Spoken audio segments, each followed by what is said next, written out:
Hi guys. So, today we're going to talk about the moths that you were supposed to have listened to or watched, and I want to walk through how they structured it. This is important because when you're working on structuring yours, you want to think back to these ones that we saw and what you think was useful or not useful. So, for Wanda Bullard's, I have here the title of her story. You have to come up with a title for your story that should be appropriate for your story. And then the theme. Remember, you'll be choosing your theme from a list of themes. Normally, you would get assigned one, but it's just too complicated. So that's what we're going to do. So, first of all, when we're talking about Wanda's story, her exposition is really long, and she chose to do this for a reason, which we can talk about at the end.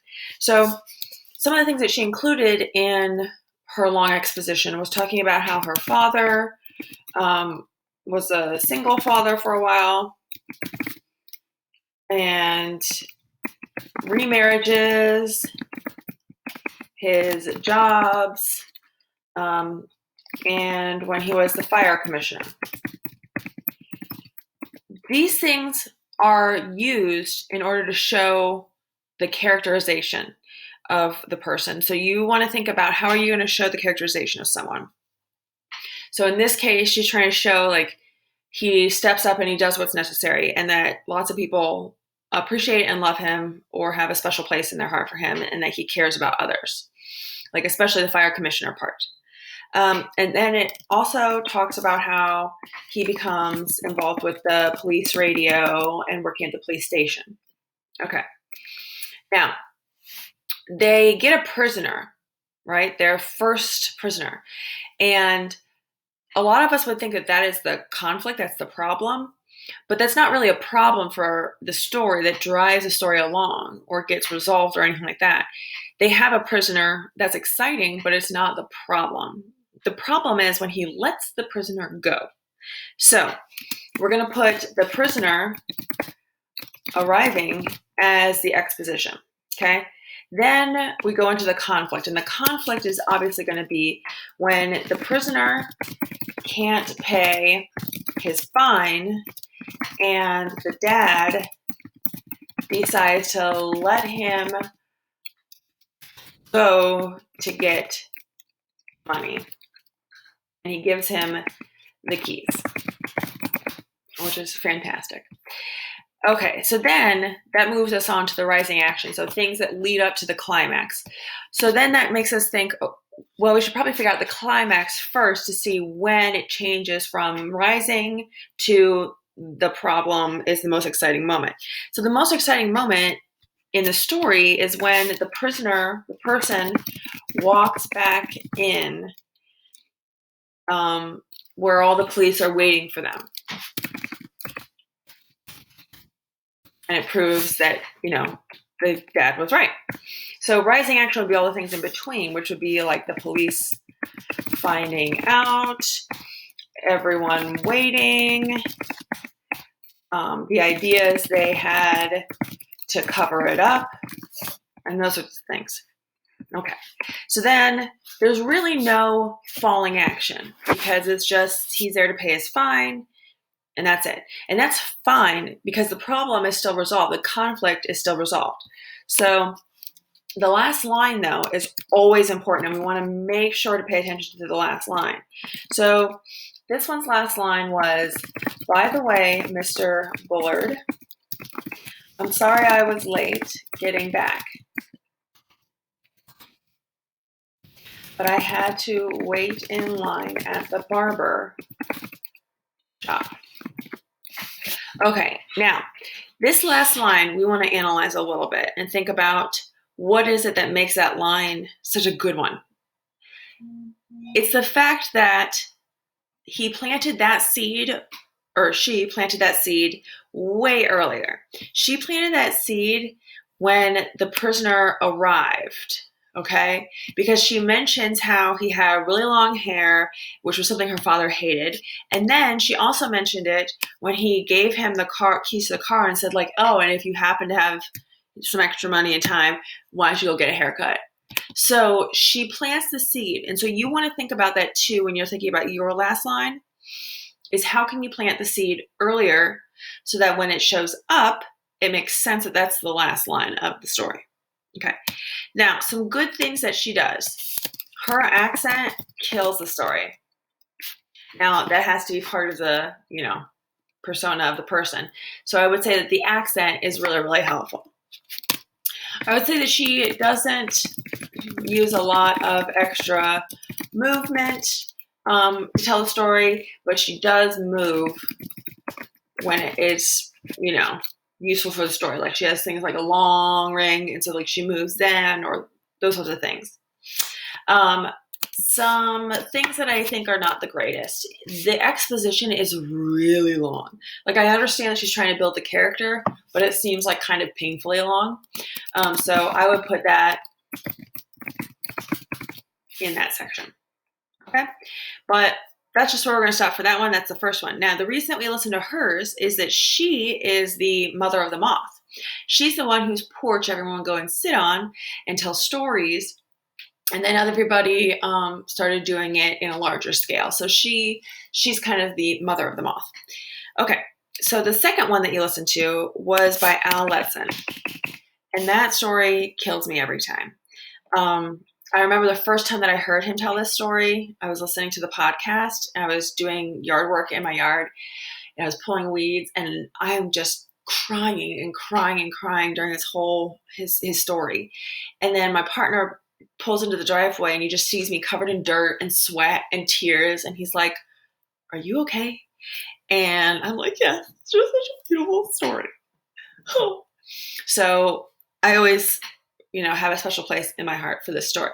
So his is called A Father Remembers, and his theme is called Stiffs, Stories of the Nearly and Dearly Departed. And so it could go either way depending on what his story was about. Now his is kind of difficult to pinpoint what is where. So I kind of think about, okay, well, what is the most dramatic moment in the whole story? And I'd have to say that it's when his daughter passes away. Like when he has the funeral and he's angry about it, and it takes a long time for that to be let go. But it's really hard to pick because I think that the conflict could also be, his inability to accept that child. But then when we get to the last line, which I'll write down here, the last line is really, really important, and it really shapes some things. So the last line is, Lauren told me it was okay.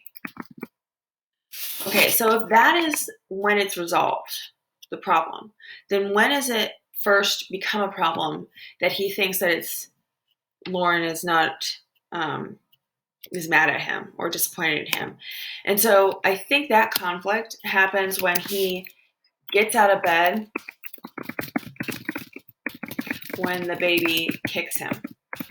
So this is the second pregnancy when the baby kicks him just like Brooklyn did, but he gets out of bed instead. So he is not committing to the relationship with that child. And so that's when I think is the conflict. So that means everything before that is the exposition. So those would be things like how in the beginning of the story he's searching for a grave, how he gets married young and has Brooklyn, and the whole thing about him and Brooklyn being close, and then how his marriage is starting to fall apart, but then she gets pregnant again. Okay, and so then the conflict is when he gets out of bed and walks away. Okay, so then that means, when is the moment when the baby and him finally are like really, ripped apart. And so I would have to say that's at the hospital and the funeral. It's kind of a long climax. It's kind of both those things, and we need both of the things to happen. So the mother giving birth to stillborn baby, a funeral, in that moment when he says that his mom tells him to write thank you cards, and he gets pricked by a pin on one. And that's when he says that really killer line where he says, I'm not going to write any fucking thank you cards. Now, this brings us to an important point. Cussing in your story. So some of us just, cuss all the time. But when we're writing a story like this, you need to be very strategic about when you're cussing and why you're cussing. So this is the only time that he cusses in the whole story. And that's because it's the most dramatic moment for him.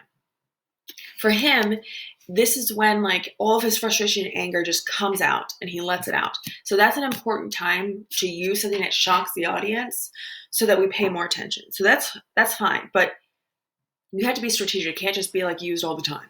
Okay. So that's when that is. So then he does have some falling action. Okay. He has falling action of when Brooklyn grows up. He eventually gets divorced, meets new wife. She gets pregnant. He's afraid. And he tells Brooklyn. Well, Brooklyn finally asks again about sister's death, and he breaks down. Okay. And then he goes looking for the grave. So this is interesting because he goes back to the beginning. So he kind of loops it around. And that's an important thing because he mentions several times that suit that he's wearing and the grave site. So again, he is planting things in between. Okay. And then when Lauren tells him that it's okay, that cements that image for him. So that's an important detail to include. And so rising action would be all the stuff before giving birth to the stillborn is marrying young, pregnant, Brooklyn's birth and relationship.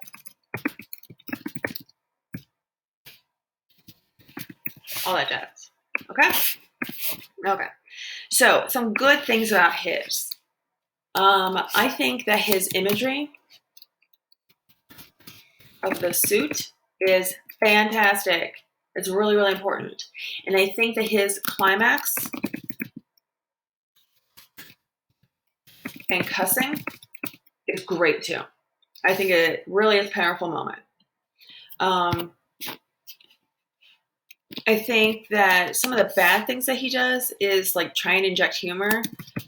I understand that he's trying to break it up a little bit, but it seems kind of silly and pointless. So I don't really like that part. So the injecting humor, no. I like his last line. Not everybody does, but I do. I think that it was important for him, and so it makes sense that that would be the last line. Okay? So those are the aspects of his story that are useful. I will post this as an attachment to my video so that you can also go back and look at it if you want to. We're going to be doing something similar to this next week when we watch 2 student moths. By all means, feel free to watch other moths on themoth.org and YouTube and things like that. There are fantastic ones and terrible ones. So then you can get an idea of what is good and bad. So we're going to watch some student ones, and then we're also going to watch some bad ones and see what we like. All right. I hope that you're excited about doing your Moth. I am.